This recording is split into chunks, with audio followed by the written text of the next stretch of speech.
তোমরা শয়তানের পথ অনুসরণ করিও না। কেন করিও না? শয়তান হচ্ছে তোমাদের প্রকাশ্য শত্রু। আমরা এই জিনিসটা বুঝি না যে শয়তান যে আমাদের শত্রু, এটা কিন্তু আমরা বুঝি না। না বুঝার পিছনে আমাদের কারণটা কি? না বুঝার পিছনে কিন্তু আমাদের যুগ যুগ পিছনে চলে যেতে হবে, আমাদেরকে বহু পিছনে যেতে হবে যে শয়তানকে আমরা বুঝি না কেন শত্রু রূপে। একাডেমিক ভাবে যখন আপনি শিক্ষা অর্জন করেছেন, তখন একাডেমিক শিক্ষা অর্জন করতে গিয়ে কোরআন সুন্নাহ হোক আর আপনার জেনারেল হোক, যেটাই হোক না কেন, একাডেমিক শিক্ষা থেকেই আপনি শিক্ষিত হয়েছেন। আপনার একাডেমিক শিক্ষা কারিকুলামে কখনো শয়তানকে নিয়ে আলোচনা করা নাই, আজও পর্যন্ত নাই, আজও পর্যন্ত নাই। শয়তানটা কি জিনিস? শয়তান যে আপনার আমার শত্রু, তো শয়তান কে? শয়তান কি জিনিস? শয়তান কি চাই? শয়তান কি করতে চাই? শয়তানের বসবাস কোথায়? এর বৈশিষ্ট্য কি? শয়তানের সুবিধা কি? শয়তানের অসুবিধা কি? শয়তানের মধ্যে পার্থক্য কি?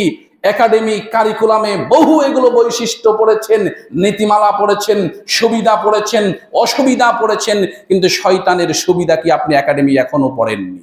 অসুবিধা কি আপনি একাডেমিতে এখনো পড়েননি? আজকে এসে একাডেমিক শেষ করে আপনি সকল কিছু সম্পন্ন করেছেন, তারপরেও আজকে এসে আপনি ব্যক্তিগতভাবে শয়তানকে চেনার জন্য কোনো কিছুই অধ্যয়ন করেননি। এই জন্য শয়তান যে আমাদের শত্রু আমরা বারবার পড়ি, আমরা বারবার শুনি, আমরা বারবার দেখি, এরপরে আমরা শয়তানকে চিনি না, যার কারণে শয়তান যে আমাদের শত্রু এই জিনিসটি আমাদের আমলে আসে না। তাহলে আমাদেরকে জরুরিভাবে শয়তান চিনতে হবে যে আমাদের শত্রু। এর অসুবিধা কি সেগুলো আমাকে নির্বাচন করতে হবে, এর সুবিধা যদি কিছু থাকে সেটা আমাকে নির্বাচন করতে হবে, এর বৈশিষ্ট্য কি শয়তানের, এই বৈশিষ্ট্য সম্পর্কে আমাকে একেবারে লিপিবদ্ধ করে নিতে হবে শয়তানের বৈশিষ্ট্য কি। প্রিয় উপস্থিতি, হালাল এবং হারাম নিয়ে আমরা বহু আলোচনা শুনেছি, অনেক আলোচনা করেছি, অনেক কিছু জানি, কিন্তু সত্যিকার অর্থে একটু ভিন্নতর ভাবে জাতিকে বোঝাতে চাই শয়তান হচ্ছে প্রকাশ্য শত্রু। আর এই শয়তানের বৈশিষ্ট্য না জানার কারণে আপনি আজকে হালাল হারামকে পার্থক্য করতে পারছেন না। এই পার্থক্য করতে না পারার কারণে আল্লাহ যে বলছেন, মুমিন আমি তোমার জন্য যথেষ্ট, তোমাকে চিন্তা করতে হবে না, তোমার চাহিদা পরিপূর্ণ করে আমি দিব, এই জিনিসটিতে আমি আপনি তাওয়াক্কুল করতে পারছি না। একটার সাথে আর একটা ওতপ্রোতভাবে জড়িত রয়েছে। যতক্ষণ পর্যন্ত আমি এই বিষয়গুলো ক্লিয়ার না হব, পরিষ্কারভাবে ধারণা না নেব, ততক্ষণ পর্যন্ত আমি আপনাকে যতই বলি না কেন আপনার মাথায় ঢুকবে না।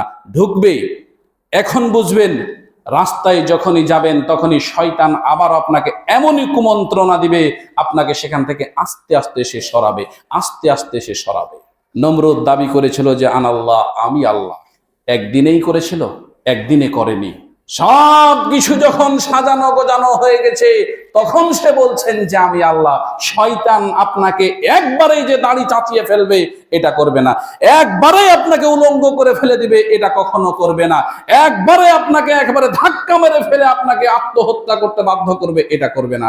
শয়তান এমন ভাবে আপনাকে পুশ করবে, এমন ভাবে আপনাকে পুশ করবে আপনি বুঝতেও পারবেন না। এগুলো হচ্ছে শয়তানের বৈশিষ্ট্য।